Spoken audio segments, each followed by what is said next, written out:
Welcome to the Accessible Learning Experience, where we help you turn learning barriers into learning opportunities. For our final episode of 2023, we are excited to welcome Loui Lord Nelson to the podcast.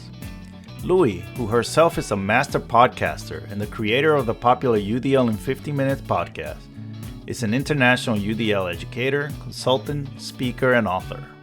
She has worked with schools, districts, universities, and ministries of education around the world to support UDL implementation and research, and you'll hear about some of those experiences on this episode.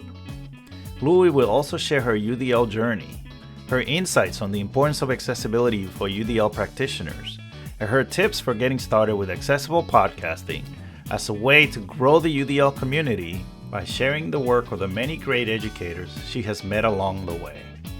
Here then is our conversation with Loui Lord Nelson.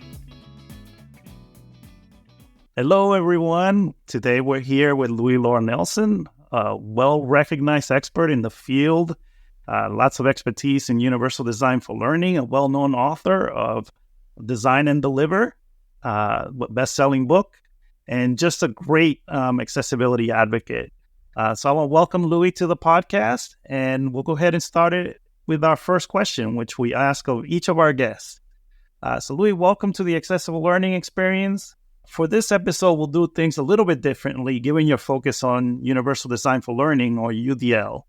So what is your UDL journey, and how did you get here?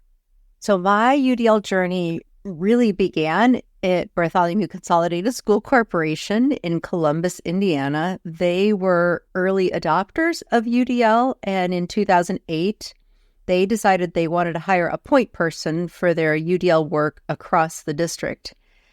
Nobody else that we know of, meaning we, like the UDL collaborative around the world, nobody else knows of anybody that had done this, had created such a position at that time. So when George Van Horn and Bill Jensen brought me on, and Karen Garrity was part of that too, it really was a build as we do it job. I had read Teaching Every Student in the Digital Age and thought it was a really cool concept, but hadn't really done a lot of application. I was a former special education teacher. George and I ran in the same advocacy circles here in the state, and UDL just made sense to me. So it was my work at that district that really propelled me forward. Thanks for sharing your origin story, if you will, Loui. So what is it that motivates your work as an advocate for universal design for learning? So what motivates me? This is going to sound a little romantic, but it's true.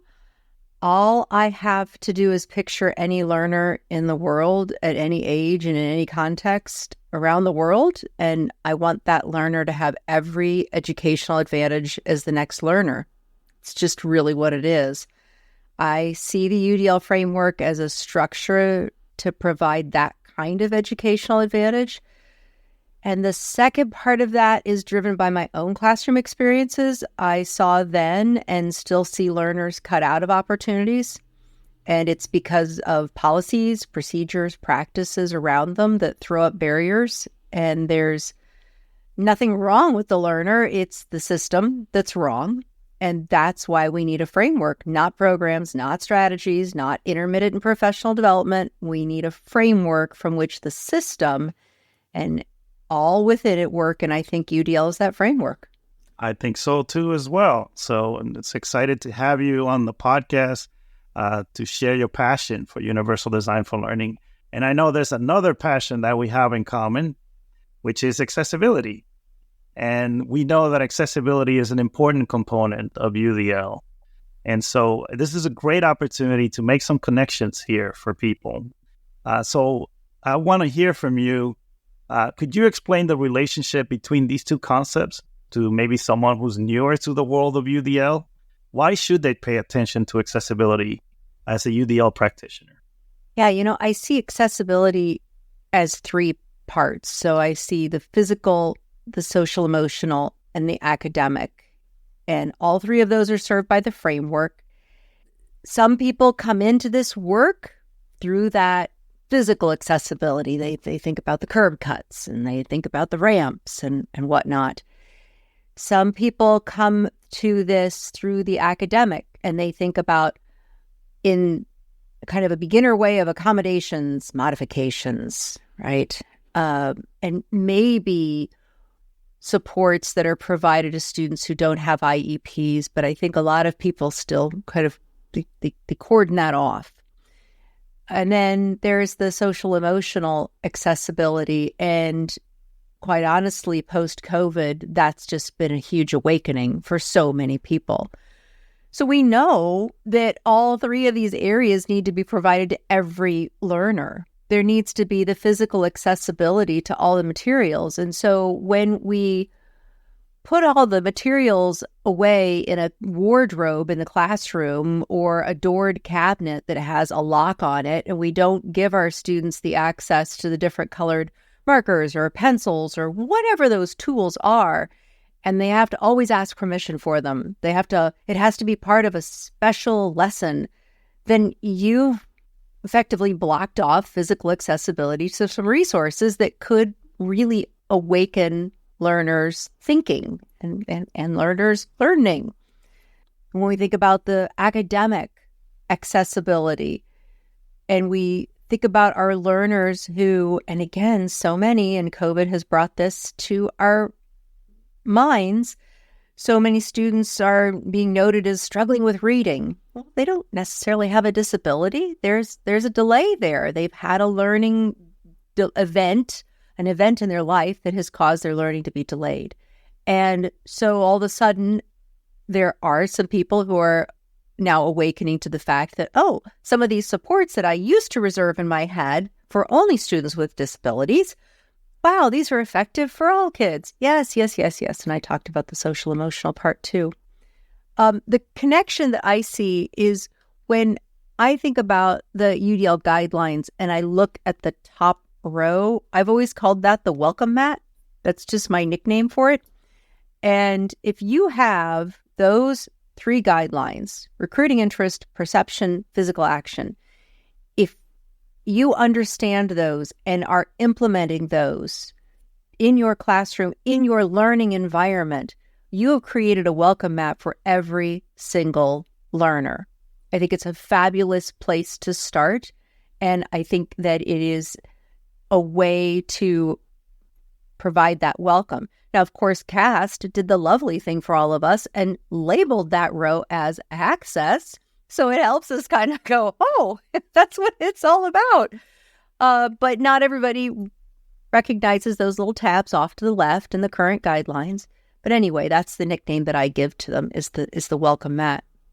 And of course, we go deeper into access as we go down the next two rows. They're also included in the concept of access, and all of the guidelines have points in them that talk about and reference and provide access. I always go back to, there's a real short clip of Skip Stahl from the days gone by at CAST, and it was before CAST had moved, I think it was before CAST had moved engagement to the far left, or it might have been right after.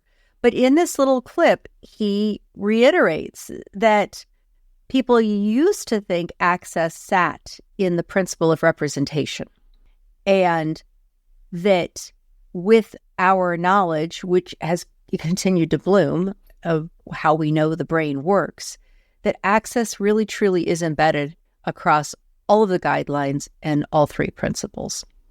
So you also asked me if, somebody were to get started with this, if somebody's new to these concepts, new to the world of UDL, where would they get started? And so I just go back to that welcome mat. I don't put the guidelines in front of people who are new to UDL. I don't do that. I think it's a little intimidating. So instead, just helping them examine their own environment and using what we know are in recruiting interest and perception and physical action, and just helping them examine their environment and look to see what they're already doing that has provided that welcome mat for their learners. And then to start thinking about, well, what do I want to work on next that's not going on in my environment? Where do I feel safe taking my first steps with this? Because we all know that we have to have that lower those threats and distractions so that our adult learners can be as effective as our younger learners, I'll say. That's a great connection. I love the idea of the welcome mat. And the way that I put it too is you've been invited to a dance. And when you show up, right, we want to make sure that you can come into the building. But we also want you to be able to participate in that dance in whatever way makes sense, whatever way you dance, right? So that you have an experience that's engaging, that it's accessible, and that allows you to participate in the way that makes the most sense for you. So there's multiple ways we can think about this. And so speaking of the intersection of UDL and accessibility, there's so many ways now that we can communicate information. And one of those has brought us together here today, which is podcasting, right? Being able to share information in a variety of modalities. So that's one of the reasons why I wanted you to be a guest on our podcast, because you've gone through this journey of learning about podcasting and really implementing it as part of your practice. So can you tell us a little bit about that journey? And then what advice would you give to someone who wants to get into the world of podcasting? Sure. I knew I wanted to do a podcast, but I definitely was intimidated by the process, to the point that I really was thinking about a podcast for probably at least a year before I got started. But once I started digging into the different platforms and the different kinds of microphones and the different kinds of production software, gave myself that time and space to create the nifty little tables that I like to create and write down my opinions and this, that, and the other, then I did feel like I was on my way. It was, okay, this is the way you do things, Loui. So just let yourself do it the way you do it and be okay with that. So I knew what my goal was. I knew I wanted to provide a platform where educators would share their experience with UDL. And beyond that, I was really passionate that these are educators who are, they're doing the everyday work. They don't necessarily have all the websites or the YouTube channels or what have you going on. They are doing brilliant work, but it's not necessarily being shared with anybody else. And those are the voices I really wanted to project. I knew I wanted it to be short, and the title of UDL in 15 minutes just felt right and good. And actually, that was what drove the point that my podcast is only 15 minutes, sometimes 16, sometimes 17, but usually 15. And then, after that, I just had to figure out what my intro statement was, my outro statement, the music, and that all just, it fell together. But what was funny is that I was out doing work in Arizona and met a teacher, and that was like the tipping point for me, because I was like, I need her voice. Her voice needs to be out there. So that's the little kick in the pants that I needed to say, okay, you're gonna step out and really do this. So that's where that came from. Thanks for sharing that, Loui. And for those who are listening, there is value in authenticity. And so don't feel like you have to have the most highly produced podcast. Sometimes, like you said, it's just the voices that are featured on the podcast, right? The people that we haven't heard from and that have valuable ideas that they need to be shared. Because by doing that, we build a wider community of practitioners and people that are having impact. So thank you for that motivation of really wanting to share, additional voices as part of this community. And of course, we want to make sure that all of those voices are heard or interpreted in different ways. So I know that I remember talking to you when you were starting this journey and we talked about accessibility. So what advice would you provide for others who want to make sure that when they create a podcast, it's accessible? Okay, so the first thing I'm going to say is that there are a bunch of people out there who have talked to me about my podcast, and they really do think it's like above and beyond the things that I do with the podcast. And I say, no, I don't think so. I'm making it fully accessible. So I knew from the beginning that I was going to have a transcript. And I knew from the beginning I would comb that transcript and make it as close to 100% accurate as possible. Not just say, okay, I'm going to run it through AI and be done with it. I knew I wanted everyone to be my audience, and I knew everyone needed that kind of access. So that's also when I decided to create the YouTube version with photos contributed by the guests. And then I knew that I was going to include the subtitles. And then why should someone who isn't going to listen be forced to read a transcript? Why can't they have their interest recruited too? And so that's why I wanted to do the YouTube with audio descriptions. Everybody had their way of accessing that information. So the audio descriptions, so I didn't want anybody to be locked out of the photos. So then I threw that on the plate with the audio descriptions. And that's when I checked with you about creating the script for those descriptions. I'm never sure I'm nailing that right, but I just keep going with it. Like I'll listen to other videos produced professionally, like Disney or whatever, and listen to their audio descriptions to be like, okay, Loui, let's do a little check on yourself. But I do my best. I haven't had anybody complain, so I think I'm okay. But anybody's willing, if you want to listen and give me some feedback, I'll listen to it. After I'd done about 50 or so podcasts, I realized that I wanted people to be able to find them and find the podcast that was meaningful for them. And so I created a table that lists the podcast by grade level and role. That was so my very first interview isn't lost to history, like my first 5 interviews, right? Because most podcasts, so I've done over 110, I've done 116 or something like that. And so, are people really going to go back and listen to all of them? I don't know, but I don't want them to miss somebody like that Arizona teacher, Kim Babu, who was my very first guest, because they're like, well, I'm not going to go back to number 1. So, she had taught for 38 years. She'd been an administrator. She had returned to the classroom. She was in love with UDL. She had never heard about UDL before.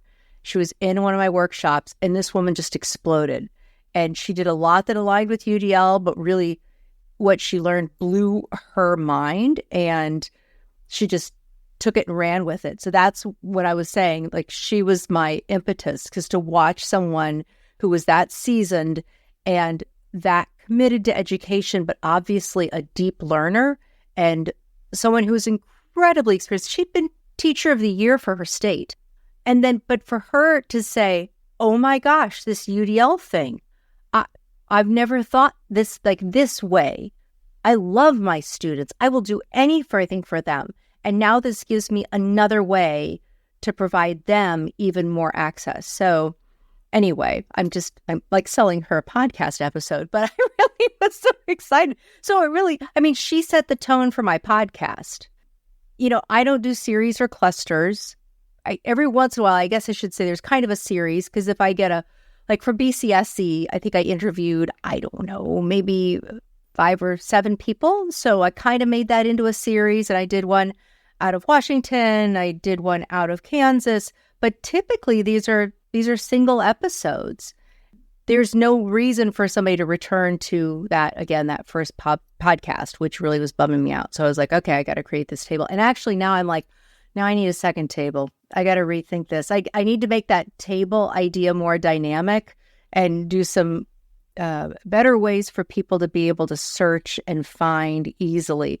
What I'm up against is that not a lot of people do this in the podcast world, so people aren't used to that. They're just used to listening on their phone or, using their whatever their tool is for listening to podcasts rather than going to a website. So I just have to think more about how I'm going to turn that world upside down. Because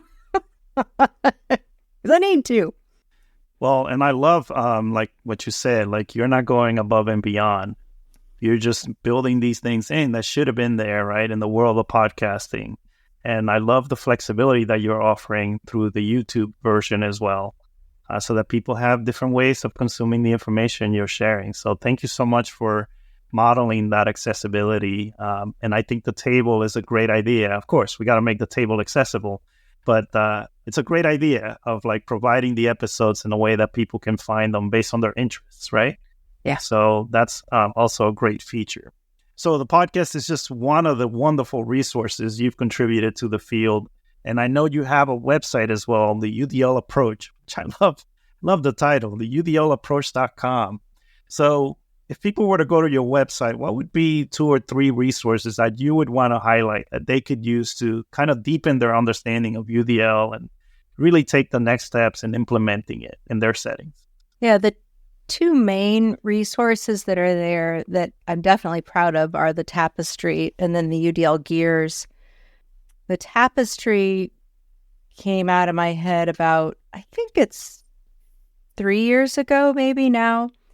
I've always, when I say always, literally the first year that I was at BCSC and working with all the educators there, helping them think about UDL, I was already frustrated with this concept that some have that it all sits in the guidelines. Although people have conversations about variability and accessibility and goals and methods, materials, assessments, these things like they'll pop out, but they're afterthoughts for a lot of people. They sit within the checkpoints, the guidelines, the principles. And also because they get locked in on the guidelines, I feel like that's where the attitude of I'm doing UDL comes from, because they have the action of using these checkpoints and guidelines and principles. I desperately want to shift that all the time. And so the Tapestry came because I just started thinking about all of the different concepts and constructs and practices and procedures, processes that are all part of universal design for learning. They're there, but not everybody can think about them or thinks about them in a way that helps them put them into action. And so I created this thing called the Tapestry. And across the top is definitely about the UDL guidelines, pretty much. Breaks that information down. So somebody who is new to UDL could come. It's a hover graphic for those who want to use it that way. You just hover your mouse over these different squares that have words on them. And these squares are in a larger square that surround a image of a tapestry, because I wanted to have this concept of everything weaves together. But anyway, across the top is UDL guideline specific. Across the bottom are processes and practices. So like that lesson goal and backward design and design thinking, flexible materials, including and scaffolding are the other ones. And then across the left and the right, constructs and concepts. So things like Bloom's taxonomy, things like variability, things like equity, things like barriers and zone of proximal development. But anyway, people can either hover, or there, of course, is an EPUB or a PDF of that same information. It is there so that they can access that information. And just last week, I was taking some educators in 3 different locations through the Tapestry, and it is a joy for me to have people walk away from those training workshops and have epiphanies about UDL and realize, oh, wow, there's more I can do with this. Of course, there are people that'll say, oh my gosh, it's so much bigger than I thought. And that I'm okay with that comment, but I'm always in love when I hear there's so much more I can do. I'm like, yes. Yeah. But they say this in like an energized way, not like, oh my gosh, there's so much I can do. The other one that I'm very proud of came out much more recently, and that's the UDL Gears. And I won't go into the whole thing on it, but in the sense that I knew, again, that you have these 4 things that interplay. So what propels the use of the UDL guidelines? And so I was thinking, well, just kind of like the practices that we use in our learning environments. Well, what propels the practices? Well, the skills. You have to have certain types of skills that then make your practice work. And, well, you've got to have the right mindsets, or you have to have certain mindsets. And The image of gears came to my head very, very quickly, because when you have those gears like cogs inside a watch, one moves and that makes all the others move. And they're interdependent. But if you happen to have a gear and one of those little teeth, one of those little cogs falls off, it doesn't make the machine stop. It just doesn't work as efficiently. It's not as effective. And that's the other part of the message that I wanted to communicate. So the long and the short of it is I do a lot of work with folks who are passionate about UDL and are not in the United States. And they can be in wealthy countries, they can be in low middle income countries, but we have a framework that is being adopted in contexts that are extraordinarily different than any U.S. context. Something else I've been talking about for a long time. It's U.S. driven. It's the research right now is heavily U.S. based. But I thought, okay, these people are passionate about it. So what is this looking like? What are people talking about? So I went through UDL literature that was global. And fortunately, there are a lot of people who are publishing now, and it's wonderful. It's wonderful. So I was able to read all of that kind of stuff, white papers, research papers, dissertations, anything that I could find, listen to some podcasts. As long as I could get the translation, I was good. That's where I got the ideas of what went into the practices, the skills, and the mindsets, because I didn't want to just be Loui Lord Nelson's thinking plopped down on a page. That didn't seem really appropriate. I'm one person, happen to be a white lady from Indianapolis, Indiana. That's not too, I've seen a lot of the world, but let's get this straight. So I wanted to hear as many voices as I could. And then on top of that, I asked several friends from around the globe to review the idea and to review the words. So I wanted them to say, yes, gosh, this holds together, or no, it doesn't. But then also what I desperately wanted them to do was look at the language I was using, because it needs to be language that can be translated and not lose the original intention, or at least maintain as much the original intention as possible. So that's like a hard thing with the UDL guidelines, right? That's why there's so many revisions of the UDL guidelines.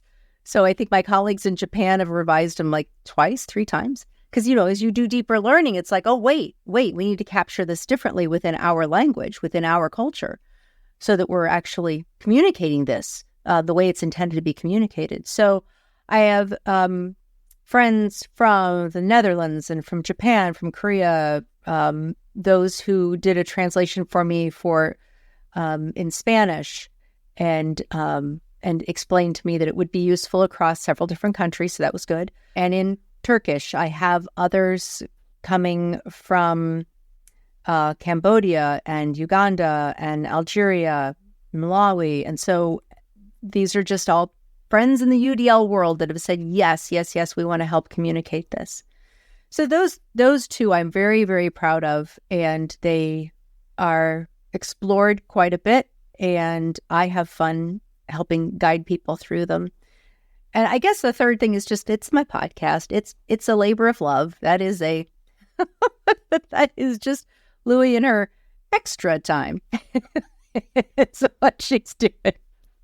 Well, thank you so much. And you definitely are a big picture thinker when it comes to UDL. And you've taken on a really big task of trying to braid all these things together. So thank you for taking that on and really sharing the message of UDL around the world. And that's really important that you're taking all this feedback from different places, because that's only enriches the world, right? Or the work, I should say, when we get input from the different communities. So I have a follow-up question, which is not on our list, but it came to me right now as something happens, because I know you've done some work in Uganda, and I know that, I'm a big fan of technology. I'm a big proponent of using technology because of the flexibilities that it affords us when it comes to providing access to information. But I know you've done work in settings where there's very little technology. And so can you share a little bit about those experiences and, how UDL works in that kind of context? Because again, when we think about it globally, right? It's not always going to be in a technology-rich environment where it's implemented. But we can still accomplish quite a bit. So I'm interested in hearing from you about your experience in those settings. Sure. So one thing to point out is that smartphones are really becoming ubiquitous, but the barrier is minutes, cell time. And so even though we would love to have them used in classrooms and even for adult learning, that's a challenge because of the minutes or the time, the whatever it is, it's used up when people are on the cell phone. So I do want to point that out. And in many countries, there are some technologies that are available for students who have specific disabilities. So maybe a sight-based disability or hearing, what have you, but that's only if they can get, in some cases, to the capital or to a central location, right, to have that support. And then you get into segregated supports. Specific to the work that I did in Uganda with an organization called Building Tomorrow. So their entire model and the way they have designed that is to build schools that are physically accessible. So that means, concrete poured base, ramps. They're high enough so that the flooding can't get into the building. There are windows open for natural light, doors that are open for natural light. There's always chalkboard. There's always chalk. There's usually what we would call chart paper available. There is a paste that you can create to make things sticky. They can, stick that up to the wall. Markers are available. And then after that, what you do is you're keeping your eye open for what are termed as natural resources. So what's a natural resources? Well, there are plenty of water bottles and water bottle caps running around. There's lots of cardboard running around. String is pretty easy to access. So just even starting with those items, you just start getting creative with how those materials can be used as learning tools. And then on top of it, the push is to say, okay, if I'm going to make a learning tool, for example, if I'm going to use bottle caps as a counting tool, and we're going to write the numbers on the bottle caps, right? So that kids can put them in order and use them on a number line, what have you. Well, then how do we make that bottle cap accessible to students who have low vision or who are blind and we want them to participate? Oh, well, then can we start using a nail or a needle and make a texture there, right? And so that we're using whatever the braille is that's utilized locally. And it's reminding people to take those steps, to think about the entire student population. And everyone was enthused about these kinds of ideas. And it's not that I was bringing anything necessarily brand new, because there are lots of people that are already doing ultra creative things with, for example, cardboard. And so maybe they're working on diphthongs. Maybe they're, so you've got a piece of cardboard that has a P and a P and then an open square, and you can slide in the vowel, right? So pop or pip or what have you. And so, or pup. So those things are already created, but what needed to happen was to help people figure out how to take that one extra step and to say, this is great. But when we think about every single learner that's going to walk into your classroom, is every single learner going to be able to participate with this? And then if there was the answer of no, well, then let's brainstorm together and ensure that every single learner can participate that way. I think the other part of it is, and Building Tomorrow, so many organizations, they do this. You honor the community, you honor the parents, you honor the families and what they're already doing within natural supports within their community. What do those natural supports look like? How can those be replicated or brought into the classroom, taught to the teacher, communicated to the teacher? And of course, it's making sure that those supports are effective and are leading towards self-determination and all these things that we want to see happen for all of our learners. But that honoring piece is really, really significant. It's the work that I've done around UDL in locations that are very different than here in the US. And so that can include wealthy countries too. It really has forced me to sit sometimes for a really long time and read over and over again the definitions of the checkpoints and the guidelines and say, what is this truly saying? What is this really saying about learning? Going back into the original literature, what is it really saying about how we learn?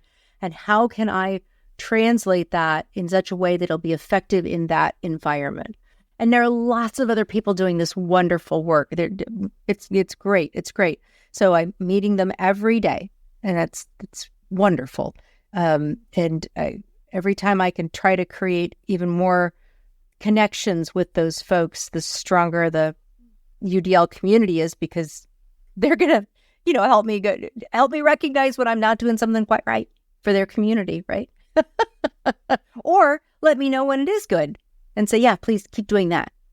Wow, I really appreciate the work that you're doing internationally, and I love the idea of honoring, right? And honoring the communities that we work in and recognizing the valuable information they have, the valuable knowledge. I mean, consistent with UDL, there's different ways of conveying and creating knowledge, and we need to honor those. And part of that is working in communities that are unlike our own and that have different challenges and so on. So really appreciate that work and hope it continues. So as we get close to wrapping up our short time together here, so what's next for you?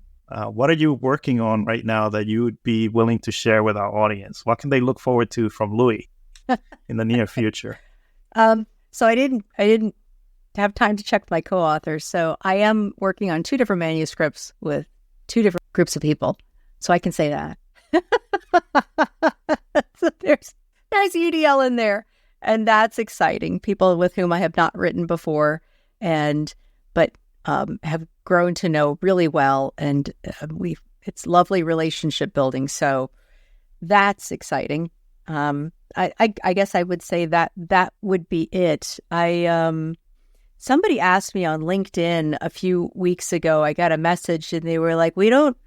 Do you have a calendar that you keep, or because we don't see what you're doing? Like, we'd love to follow you." And my reply was, I don't say a lot. I'm very busy, but I don't really tell people I'm just busy doing what I do. Not that I'm trying to keep it hidden. I just don't talk about it much. I just do. But I do like to share out specifically stuff about the podcast, and of course the materials make my publishers happy. But that's through the Twitter, the @Loui Lord Nelson, and then on the same on LinkedIn. If you just put in Loui Lord Nelson, nobody else in the world has my name. If you Google my name, nobody else comes up. I can't do anything nefarious. I cannot. It go badly, horribly wrong. So Loui Lord Nelson, Loui Lord Nelson. It's me. And of course, you mentioned the website, the UDLapproach.com, and also, of course, check out the podcast, UDL in 15 minutes. And I have the opposite problem, Loui. You're the one Loui Lord Nelson in the world. Luis Perez is John Smith in Latin America. So no one can find me. So, but it's great that people can find you because you're such a great resource to the community and have been for so many years. And you left us with a tease here. So basically, you have to follow Loui on the socials, and then you'll know when these 2 manuscripts take the next step and really see the light of day, which I'm sure they're going to be amazing contributions to the conversation. So there you have it, folks. Something to look forward to, in the next few months coming from Loui Lord Nelson. So Loui, I just want to thank you so much, first of all, for being such an advocate for accessibility, for the many contributions you're making to the world of UDL, including your modeling through the UDL in 15 Minutes podcast to really make our educational podcast more accessible. So you've been a great model to follow for us here. And so really appreciate your contributions. And with that, we'll leave the conversation here and hopefully we'll pick it up at some point in the future. Well, thank you for having me on the podcast. I really enjoyed it.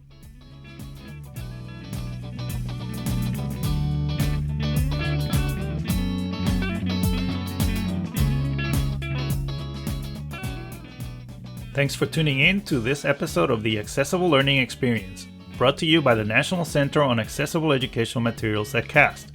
You can find us on the web at aem.cast.org. There you'll find show notes with links to all of the resources mentioned on each episode.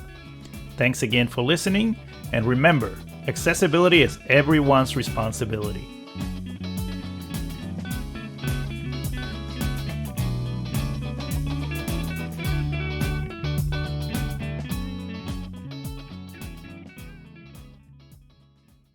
The contents of this podcast were developed under a cooperative agreement with the U.S. Department of Education. However, those contents do not necessarily represent the policy of the U.S. Department of Education, and you should not assume endorsement by the federal government.